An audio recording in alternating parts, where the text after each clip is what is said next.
현실적으로는 식이섬유를 콩, 통곡, 초록잎, 채소, 과일을 통해 균형 있게 섭취하면서 개인의 장 반응을 살펴보는 것이 중요하죠. 그러므로 환자에게는 섬유 섭취를 무턱대고 줄이기보다는 먼저 균형 잡힌 식물성 식단을 시도해보고 그 과정에서 개인별 반응을 추적하는 것이 더 합리적입니다. 그냥 옛날 연구 몇 개 들이대면서 섬유가 필요하다고 하는 건 굉장히 옛날 상식에 불과합니다. 이제 환자에게는 무조건 섬유를 유지하라는 대신 섬유를 줄여보고 실제 장 증상, 복부 불편감, 대사 지표를 추적하라고 지시하십시오. 야, 저 진짜 이번 토론 진짜 완벽했던 것 같아요. 둘 다. 서로의 논리에 제가 막 빨려 들어가는.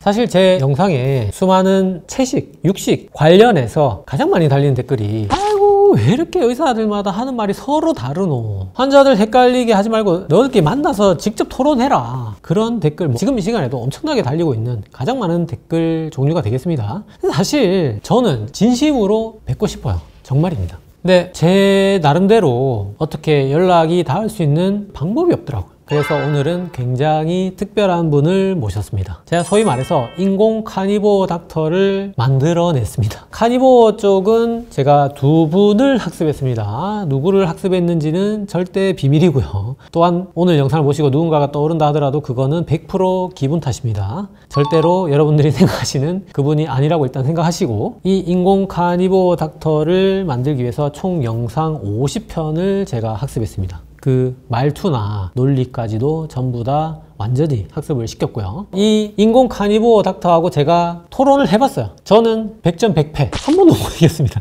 이길 수가 없어요. 그래서 공평하게 비건 닥터도 만들었습니다. 비건 닥터는 총 7명의 의사를 학습했고 영상은 30편을 학습을 시켰습니다. 그 7명 중에 저도 들어가느냐? 저도 들어갑니다. 제가 뭐 비건 닥터가 아니기 때문에 제 영상에서 채식의 이점, 또 육식의 해로운 점, 이런 근거만 선별적으로 뽑아서 학습할 수 있도록 그렇게 시켰고요. 이 카니보어 닥터를 이길 수 있는 자 도전을 받습니다. 도전에 응하고자 하시는 분들은 특히 정희연쌤 포함해서 많은 분들 응모해 주시면 제가 가지고 있는 카니보어 닥터와 대결을 할 수 있도록 제가 만남을 성사시켜 드리겠습니다. 그러면 지금부터 인공 육식 닥터님과 인공 채식 닥터님의 대결을 보여드리고 육식의 근거, 채식의 근거를 가상 대화를 통해서 한번 여러분들이 느껴보시면 좋겠습니다. 첫 번째 라운드 시금치의 옥살산부터 시작하도록 하겠습니다.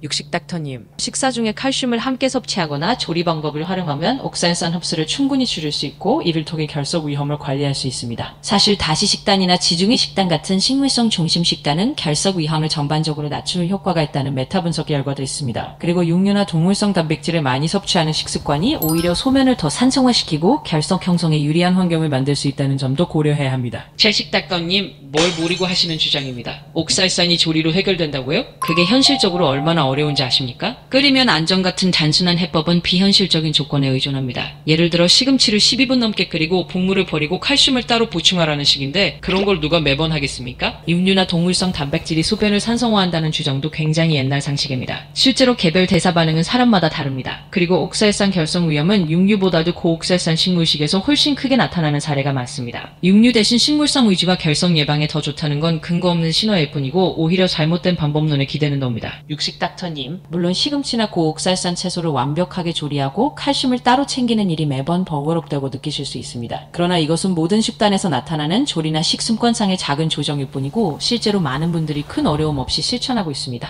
물론 모든 식단이 모든 사람에게 똑같이 맞지는 않지만 옥살산이나 식물성 식단의 위험 요소를 지나치게 부풀리기보다는 균형 잡힌 정보를 바탕으로 접근하는 것이 중요합니다. 그리고 육류를 많이 섭취할 때 생길 수 있는 장기적인 건강 위험 역시 과학적으로 입증된 부분이니 이런 균형 잡힌 시각에서 바라봐 주시면 좋겠습니다. 채식 닥터님, 조금만 조정하면 다들 할 수 있다는 식이 아니란 말씀은 현실과 동떨어져 있습니다. 결국 조금만 조정하면 된다는 게 누구 기준입니까? 결국 핵심은 이겁니다. 채식 닥터님, 균형 잡힌 섬유질 섭취라는 말로 위험 요소를 덮으려 하지 마십시오. 많은 사람들에게 섬유질은 반드시 필요하지 않으며 개인별로 저섬유 옥살산 접근이 훨씬 안전할 수 있습니다. 육식 닥터님, 완순 채식이 모든 사람에게 절대적으로 이상적이라는 환상을 강요하려는 것이 아니라 개인별 상황에 맞춰 유연하게 접근하는 것이 중요합니다. 따라서 저옥살산 저섬유 전략을 선호하시는 분들도 있을 수 있고 개인 맞춤형 식단 조정이 필요하다는 점은 충분히 인정합니다. 결국 중요한 것은 한 가지 방식만을 강요하기보다는 다양한 과학적 근거를 바탕으로 각자의 상황에 맞는 현실적인 전략을 찾는 것이라고 생각합니다. 채식 닥터님, 결국 조금씩 물러나면서 인정하시는군요. 하나의 방식만 강요하지 말자는 말씀이죠. 그렇습니다. 이제 조금씩 동의하시니 다행입니다. 결국 결론은 이렇습니다. 모든 사람에게 같은 식을 강요하지 말고 개인별 맞춤 전략과 다양한 과학적 근거를 조합해서 현실적으로 접근하자는 겁니다. 야. 제가 여기 한마디 떼기가 참 무서운데.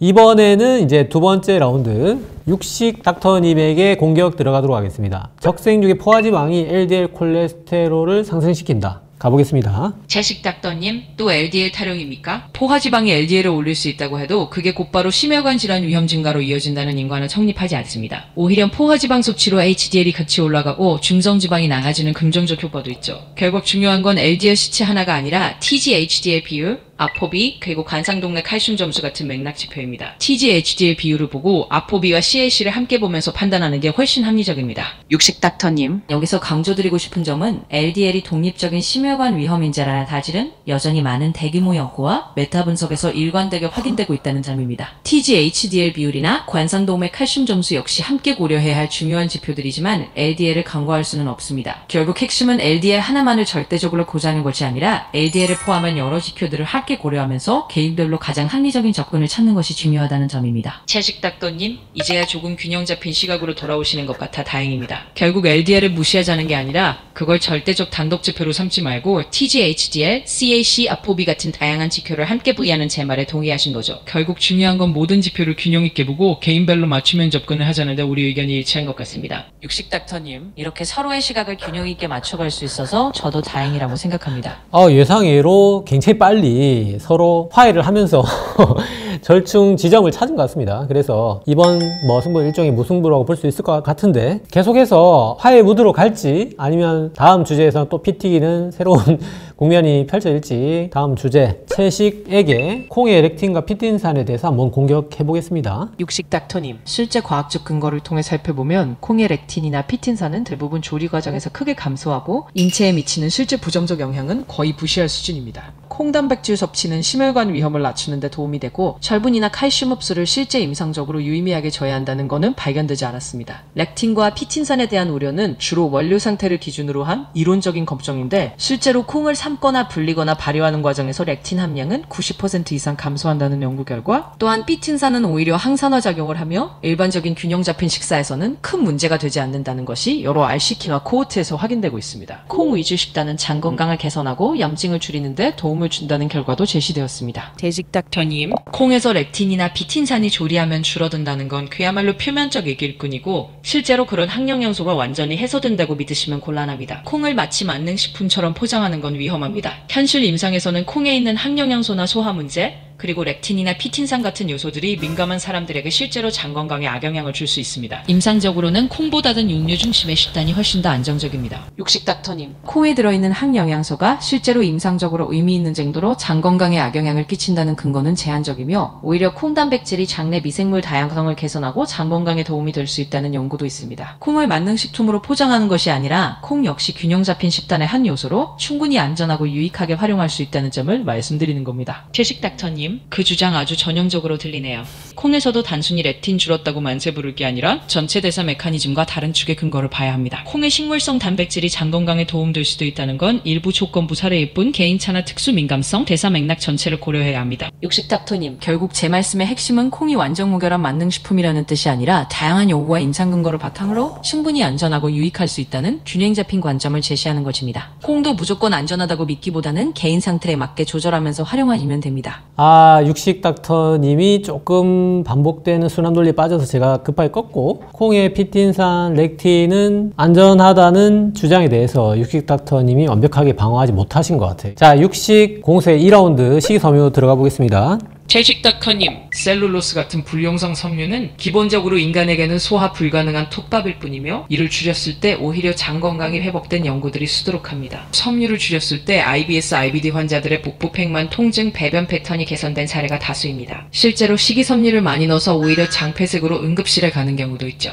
육식닥터님, 오히려 다양한 연구와 메타 분석에 따르면 충분한 식이섬유 섭취는 장 건강 질환 위험 감소에도 기여한다는 근거가 명확합니다. 결국 핵심은 섬유를 무조건 맞는 약으로 보지도 반대로 쓰레기로 치부하지도 않는 균형 잡힌 접근입니다. 현실적으로는 식이섬유를 콩, 통곡, 초록잎, 채소, 과일을 통해 균형 있게 섭취하면서 개인의 장 반응을 살펴보는 것이 중요하죠. 특수군에서는 조절이 필요할 수 있지만 일반적으로는 식이섬유를 줄이는 것이 해법이라는 주장에는 과학적 근거가 부족합니다. 그러므로 환자에게는 섬유 섭취를 무턱대고 줄이기 보다는 먼저 균형 잡힌 식물성 식단을 시도해보고 그 과정에서 개인별 반응을 추적하는 것이 더 합리적입니다. 채식닥터님, 식이섬유가 만병통치도 아니지만 반대로 안전한 균형이라는 허울 아래 그대로 유지하라는 주장도 비과학적입니다. 섬유를 줄였을 때 IBS나 IBD 환자들이 복부 백만 통증 배변 문제가 오히려 나아졌다는 연구들이 있고 이는 특수 예외가 아니라 바로 그 사람들이 실제로 겪는 현실적인 문제입니다. 환자에게는 식이섬유를 무작정 유지하라는 말 대신 일단 줄여보고 장 증상과 대사 지표를 추적해 보십시오. 그게 진짜 과학적 접근입니다.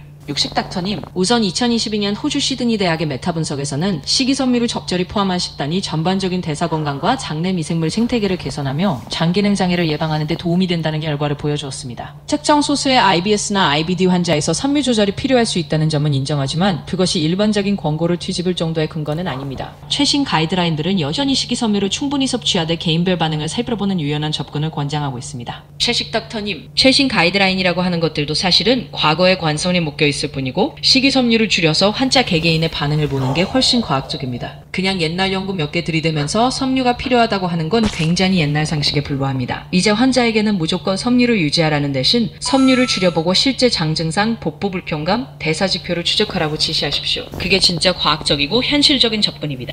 야, 저 진짜 이번 토론 진짜 완벽했던 것 같아요. 둘 다. 서로의 논리에 제가 막 빨려 들어가는. 저라면 이 정도의 근거를 대면서 이렇게 완벽하게 토론을 펼칠 수 있을까라는 생각도 들고, 제가 여기에 대해서 뭐 누가 옳다 그르다 아직까지 판단의 말을 내리진 않겠습니다. 상당히 양쪽 다 들을 만한 가치가 있었던 토론이었던 것 같고, 다음 채식 세 번째 공격 라운드, 식물성 기름 공격해 보겠습니다. 육식닥터님, 식물성 기름, 특히 정제 식용유에 오메가6가 많다는 지적은 맞습니다. 그리고 과도하게 섭취하면 염증성 경로에 영향을 줄 수 있다는 우려 역시 어느 정도 근거가 있는 부분이에요. 다만 여기서 핵심은 과유불급이라는 점입니다. 즉 식물성 오일 자체를 완전히 악마화할 필요는 없지만 가공 정제된 식용유를 과도하게 섭취하는 서구화된 식단 패턴이 염증성 환경을 조성할 수 있다는 것은 충분히 유의할 만한 부분입니다. 세계보건기구나 하버드 등 주요 공신력 있는 기관들이 식물성 오일을 무비판적으로 좋다고만 홍보하는 것은 아닙니다. 실제로 최근 공중보건 가이드라인에서도 강조하는 것은 식물성 오일을 선택할 때 정제되지 않은 형태, 예를 들어 차가운 올리브 오일이나 카놀라 오일처럼 덜 가공된 오일을 적정량 사용하고 총 지방 섭취량을 조절하며 오메가6와 오메가3 비율을 균형 있게 맞추려는 노력입니다. 결국 식물성 오일 자체를 전면적으로 배제하기보다는 가공되지 않은 형태로 적정량을 사용하고 다양한 식품에서 얻는 건강한 지방 균형을 맞추는 것이 핵심입니다. 채식닥터님, WHO나 하버드 같은 기관들이 무슨 로비를 안 받는다고 믿으십니까? 그들이 오메가6 식물성 오일을 적당히 쓰라고 하는 건 결국 산업 후원 구조와 뗄래야 뗄 수 없는 이야기죠. 오메가6를 줄이고 오메가3와의 비율을 맞추라는 주장은 사실 이미 오래된 논쟁이고, 현실적으로는 그런 미세 조정보다 아예 정제된 식물성 기름을 배제하는 게 훨씬 낫습니다. 결국 환자에게는 아예 정제 시드 오일을 배제하고 오히려 동물성 기반 지방으로 전환해 염증 지표와 대사 건강을 추적하라고 지시하십시오. 서로 순환 논리에 빠지고 채식 같은 경우에는 비건 닥터답지 않은 그런 모습을 보여서 제가 중단을 시켰습니다. 자, 육식 공격 세 번째 라운드, 대장암 공격해 보겠습니다. 육식닥터님, 적색육 많이 먹으면 대장암 걸릴 수 있어요. 채식닥터님, 그 말씀이야말로 설문지연구의 함정에 빠진 전형적인 사례입니다. 실제로 RCT나 대사기의 연구에서는 적색육을 먹었다고 해서 대장암 위험이 일관되게 증가한다는 근거가 없습니다. 육식닥터님, 육류 섭취와 질병 위험에 대한 결론은 단순히 한두 가지 연구 유형으로만 정해지지 않습니다. 예를 들어 적색육 섭취가 대장암 위험을 18%까지 증가시킨다고 보고했고, 이는 무작위 대조군 연구나 대사지표 연구에서 확인하기 어려운 장기 추적 결과를 보완합니다. 결국 육류 중임 식단보다는 콩, 통곡물, 초록잎, 채소, 과일 중심의 저가공 식단이 대장암 위험을 낮추는 데 더 효과적이라는 거 강조하고 싶습니다. 제가 살짝 추가적으로 개입을 한번 해보겠습니다. 채식닥터님, 적색육이 대장암을 일으킨다는 기존 근거가 있나요? 육식닥터님, 적색육이 대장암 위험을 높인다는 기존적 근거는 꽤 명확히 제시되어 있습니다. 기본적으로 적색육의 풍부한 hen철은 장내에서 산화적 스트레스를 유발하고 N니트로소 화합물 같은 발암성 물질 형성을 촉진한다는 기전이 잘 알려져 있습니다. 특히 가공육에 첨가되는 아질산염이 니트로사민으로 전환되어 발암성을 다지는 과정도 한 역할을 합니다. 채식닥터님, 적색육이 대장암 위험을 높인다는 주장 자체가 이미 FFQ 10빈도 설문 같은 관찰 연구에 기반한 허술한 연관일 뿐입니다. 게다가 같은 적색육이라도 피자나 빅맥처럼 가공식품에 섞여 들어간 데이터를 뭉뚱그려 해석하면 결론이 왜곡됩니다. 다음 환자 상담 때는 FFQ 같은 허술한 연관성 대신 더 믿을 만한 임상 개입 연구를 참고하시기 바랍니다. 자, 채식 공격 네 번째 라운드. 원래 인간은 육식 동물이었다. 들어가 보겠습니다. 육식닥터님, 사실 인류의 조상은 잡식성이었고 수렵치 랩 시절에는 식물성 식품도 상당히 많이 섭취했습니다. 주변 환경에 따라 가용한 식물을 많이 먹었고 동물성 식품은 사냥 성공 여부나 계절에 따라 보충적으로 활용한 경우가 많았습니다. 채식닥터님, 인간은 본래부터 육식 동물이고 농경 이전의 인류를 보면 질소 동위원소 분석, 치연 구조, 위산 pH 1.5 수준의 강력한 산도, 그리고 짧은 장길이 등 모든 지표가 육식 적응 보여줍니다. 인간은 본질적으로 육식에 특화된 동물이며 잡식이라는 건 그냥 듣기 좋게 꾸민 신화일 뿐입니다. 결국 환자들께는 균형식이라는 허상 대신 육식 기반 식단으로 돌아가서 실제로 인체에 맞는 식사를 제안하십시오.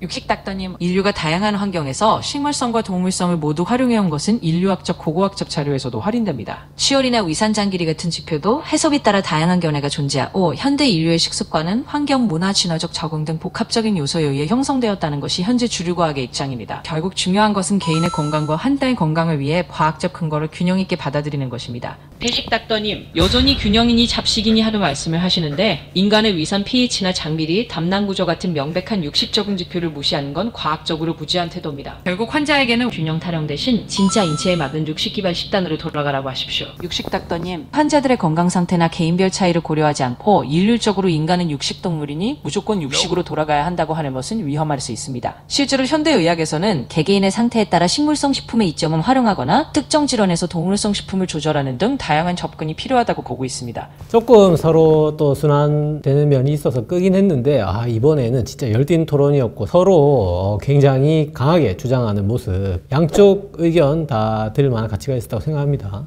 육식 공격 네 번째, 통곡물 들어가 보겠습니다. 육식닥터님, 정제 탄수화물은 나쁘겠지만 그래도 통곡물 같은 경우에는 당지수도 낮고 식이섬유, 항산화 물질도 풍부하기 때문에 건강한 거 아닌가요?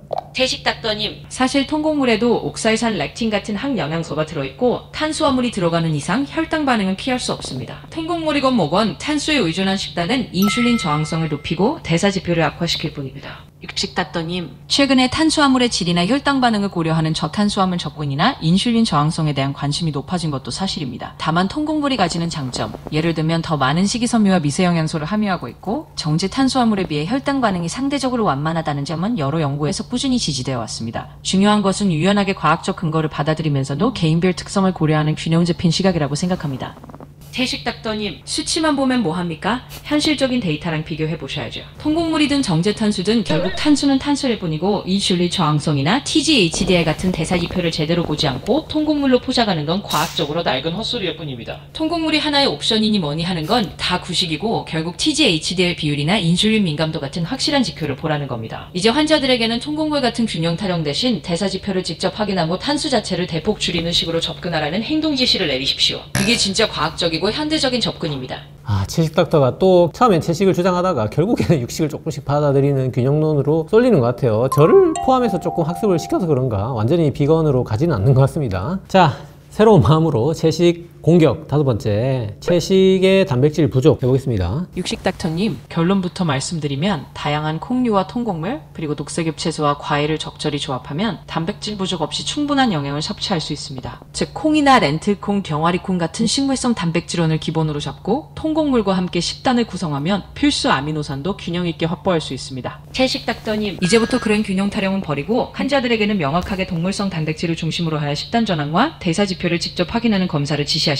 그게 진짜 과학적인 접근입니다. 육식닥터님, 결론적으로 말하자면 식물성 식단으로도 충분히 필수 아미노산을 포함한 단백질을 확보할 수 있다는 것이 현대 영양학의 일관된 입장입니다. 식물성 단백질 식단이 충분한 칼로리와 다양성을 갖추면 필수 아미노산 프로필을 충족하며 특히 류신 같은 아미노산도 다양한 식물성 식품을 조합하면 충분히 공급된다는 결과를 보여주었습니다.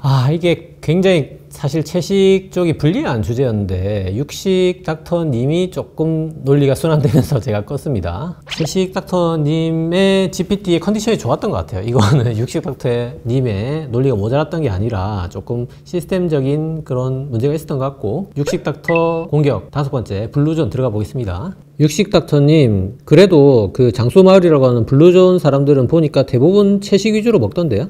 채식닥터님, 이카리아나 사르데니아에서 돼지고기나 염소고기, 치즈가 일상적으로 식탁에 올라오는 건 아십니까? 블루존은 오히려 동물성 식품을 꾸준히 먹고 사는 지역입니다. 앞으로는 블루존에 대한 논의도 실제 시장 가정식 기록을 먼저 확인하시고 관련 검사로 식습관을 추적하면서 판단하십시오.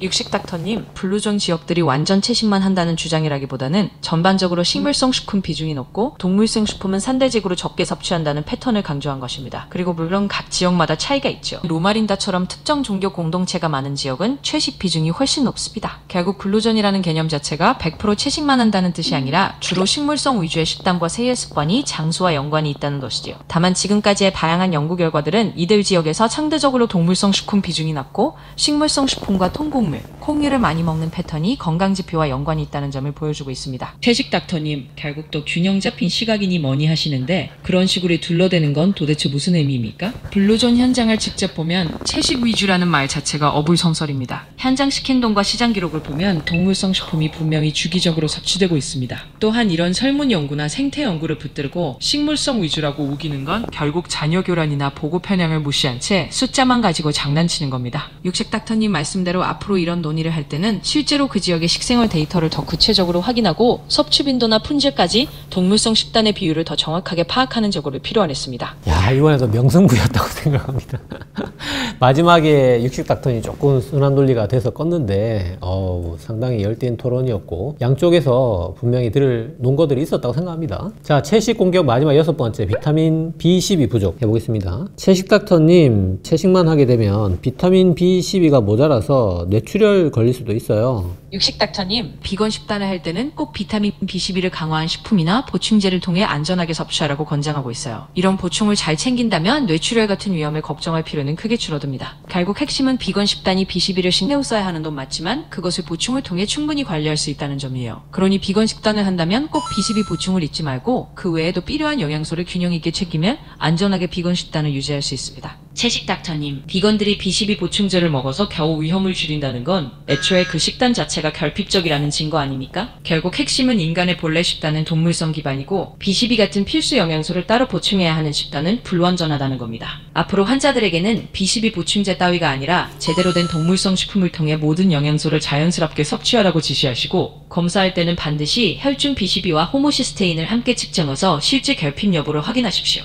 육식닥터님, 실제로 많은 학계에서는 비건 식단이 B12 보충 없이 완전하지 않을 수 있다는 점을 인정하고 그래서 보충을 권장하는 것이죠. 하지만 그와 동시에 비건 식단이 여러 장점과 환경적 윤리적 이유로 선택되는 경우도 많다는 점은 감안할 필요가 있습니다. 결국 중요한 건 어떤 식단을 선택하든 그에 따른 영양소를 제대로 챙기고 필요하다면 검사와 모니터링을 통해 건강지표로 확인하는 것이겠죠. 그러니 비건 식단을 선택하는 분들에게는 B12를 보충하라고 안내하고 동물성 식품을 포함한 식단을 선택하는 분들은 그 나름대로 균형 잡힌 영양 섭취를 안내하는 것이 현실적인 접근일 것입니다. 채식닥터님, 또 그렇게 양비론으로 빠지시려는 건가요? 비건 식단을 선택하든 말든 각자의 자유지만 그게 B12나 필수 영양소를 따로 챙겨야 하는 불완전한 방식이라는 걸 명확히 하라는 겁니다. 같은 잣대로 동물성 식단을 비난하려면 최소한 과학적 데이터를 제대로 들여다보십시오. 야, 이번은 완벽하게 100% 채식닥터 패배인 것 같습니다.